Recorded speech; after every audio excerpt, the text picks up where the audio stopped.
2014 में जब मोदी जी पहली बार पीएम बने थे तब एक हवा चली थी, अब कुछ बदलेगा। कुछ लोगों ने उनकी तारीफों के पुल बांध दिए थे तो वहीं कुछ लोगों ने उन पर शुरू से ही उंगली उठाई।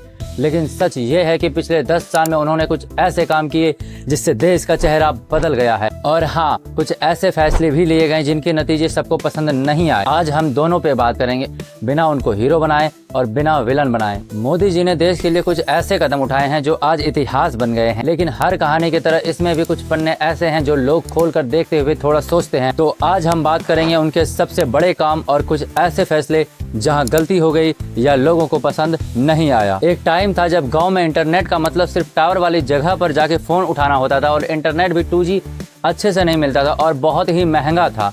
आज 800 बिलियन से ज़्यादा लोग ऑनलाइन पेमेंट UPI का यूज करते हैं। UPI ने तो पेमेंट का सीन ही बदल दिया। मेरे गली का एक छोटा सा पान वाला भी QR कोड लगाकर पेमेंट लेता है। क्या किसी ने पहले सोचा था कि 10 रुपए का पान भी स्कैन एंड पे से पॉसिबल हो पाएगा? ये बात मैं इसीलिए बोल रहा हूँ क्योंकि कार्ड से ये पेमेंट जो आज के डेट में विदेशों में होते हैं उनमें चार्ज करते हैं, लेकिन UPI बिल्कुल फ्री है, जो इसको इतना इम्पोर्टेंट बनाता है। पहले गाँव के रास्ते के किनारे लोग बैठकर शौच करते थे, अब लगभग हर घर में शौचालय बना हुआ है। सरकार से उसको कुछ पैसे की मदद मिली जिनसे उनको प्रेरणा मिली शौचालय बनाने की। कश्मीर में आर्टिकल 360 का हटाना ये एक और हिस्टोरिकल डिसीजन था। आर्टिकल 370 को रिमूव करना, इस स्टेप ने जम्मू कश्मीर को पूरे भारत से पूरी तरह इंटीग्रेट कर दिया। जम्मू कश्मीर का डेवलपमेंट बहुत तेजी से हुआ। इससे एक तरफ डेवलपमेंट प्रोजेक्ट को ग्रीन सिग्नल मिला, वहीं दूसरी तरफ नेशन वन कॉन्स्टिट्यूशन का सपना पूरा हुआ। यानी पूरे देश में एक ही संविधान, चाहे वो कश्मीर रहे या कन्याकुमारी, एक ही कानून लागू होता है। 370 हटने के बाद ये बहुत अच्छे तरीके से इम्प्लीमेंट हो सका। इससे कश्मीर में टूरिज्म, इंफ्रास्ट्रक्चर और इन्वेस्टमेंट अपॉर्चुनिटी बढ़ने लगी, जो पहले पॉलिटिकल प्रॉब्लम्स की वजह से काफ़ी रुक गए थे या यूं कहे तो बिल्कुल नहीं के बराबर डेवलपमेंट हो रही थी कश्मीर में।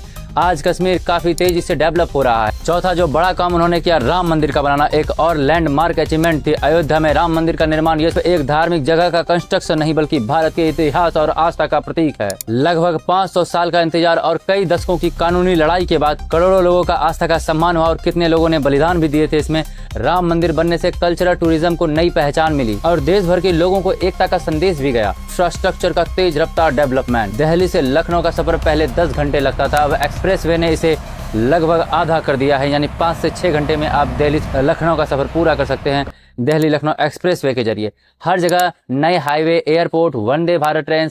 मेरा एक दोस्त बोला, यार पहले लॉन्ग ड्राइव में गाड़ी चलाते चलाते बोर हो जाता था और बहुत टाइम लग जाता था, अब एक्सप्रेसवेज पर गाड़ी चलाने का मजा ही कुछ अलग है और जल्दी भी पहुंच जाते हैं, थकान भी कम होती है।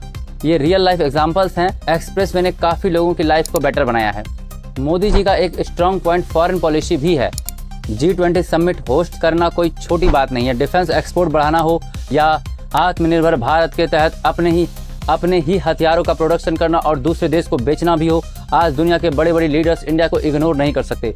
एक तरह से इंडिया का लेवल पहले के मुताबिक काफी बढ़ा है। आज रसिया जैसे देश को कंट्रोल करने के लिए इंडिया का सहारा लिया जा रहा है। जैसे आप आज के डेट में न्यूज में देख सकते हैं कि ट्रंप क्या कर रहे हैं।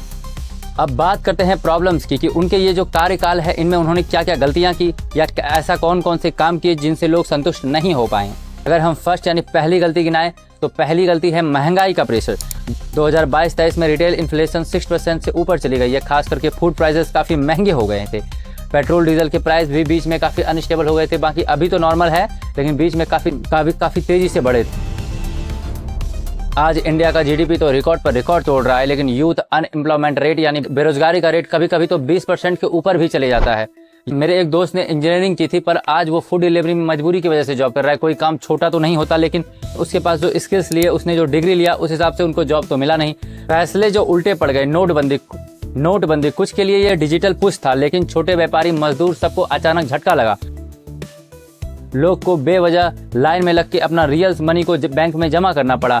फार्मर लॉस, किसान कानून भी बहुत बड़ा आंदोलन बना। शायद सरकार का इंटेंशन भले ही अच्छा हो पर कम्युनिकेशन गैप इतना था कि आंदोलन तक बात पहुंच गई। आंदोलन कोई छोटा मोटा आंदोलन नहीं था, 6-7 महीने तक चलने वाला आंदोलन था। किसान आंदोलन काफी बड़ा हो गया था, बहुत दिन तक चला और उसको कम समय में शांत करने में सरकार असफल रही। आखिर में जाके उस लॉ को वापस लेना ही पड़ा। देखिए, कोई भी लीडर 100% परफेक्ट नहीं होता। कुछ कदम ऐसे होते हैं जो हिस्ट्री बना देते हैं, तो कुछ काम लोगों को डिवाइड कर देते हैं। सपोर्टर्स और हेटर्स के रूप में। मोदी जी का सफर भी वैसा ही रहा है, कभी ताली बजती है तो कभी वही लोग सवाल उठाते हैं, और यही तो लोकतंत्र की सबसे बड़ी खूबसूरती है। और सच कहूं तो ये नॉर्मल बात है, इसमें कोई भी बुराई नहीं है। अच्छाई को सराहना करना और कमी को बताना ही चाहिए। लेकिन प्रॉब्लम्स तब होती है जब कुछ लोग सिर्फ कमियां यानी गलत काम को ही क्रिटिसाइज करते हैं और गलत काम को लेकर ही उनको सीधा उनके खिलाफ हो जाते हैं। किसी भी इंसान किसी भी पार्टी के खिलाफ अब एक तरफा नहीं होनी चाहिए। और कभी कभी तो अच्छे काम भी लोग गलत दिखाने की कोशिश करते हैं, यानी कि कुछ भी कर ले आपके लिए अच्छा, आपको गलत ही लगेगा। सिर्फ कमियां दिखाना भी ठीक नहीं है और सिर्फ अच्छाई दिखाना भी ठीक नहीं है। हमारी मीडिया कुछ ऐसे में हैं जो कि सिर्फ अच्छाई ही दिखाते हैं, और कुछ लोग ऐसे हैं जो सिर्फ उनकी कमियां ही दिखाते हैं। और लोग सच बताऊं तो इन्हीं दोनों को देखते हैं, बीच वाले को बिल्कुल भी पसंद नहीं करते हैं। आज अगर मैं आपको ये इनकी कमियां और इनकी अच्छाई दोनों बात बता रहा हूं तो मुझे दोनों तरफ से हेट मिल सकती है। लेकिन सच्चाई ये है कि हमें इंसान एज अ ह्यूमन बिहेवियर सोचना चाहिए। हम कुछ भी अपना डिसीजन लेते हैं, जरूरी नहीं कि वो डिसीजन सही ही हो जाता है। एक्चुअल में हमारी मांग ये होना चाहिए कि हर युवा को स्किल बेस्ड नौकरी मिले, वो जो स्किल लिए उस हिसाब से नौकरी मिले। हर गांव को हाई स्पीड इंटरनेट मिले, और एक ऐसा देश जहां विकास के साथ साथ आवाज भी आजाद हो, यानी फ्रीडम ऑफ स्पीच हो, हमें बोलने की आजादी हो, क्योंकि यही लोकतंत्र की सबसे बड़ी ताकत होती है। अब आप बताइए कि मोदी जी का कौन सा काम कौन सा फैसला आपको सबसे ज्यादा पसंद है, और कौन सा ऐसा इंपॉर्टेंट काम है इस वीडियो में मैं नहीं बता पाया, वो कौन सी ऐसी चीज है जिसमें सुधार होना चाहिए, जो इस वीडियो में उनकी कमी के बारे में नहीं बात कर पाया। तो आप अपनी राय कमेंट में जरूर लिखिए, क्योंकि आज की चर्चा कल का फैसला बन सकती है।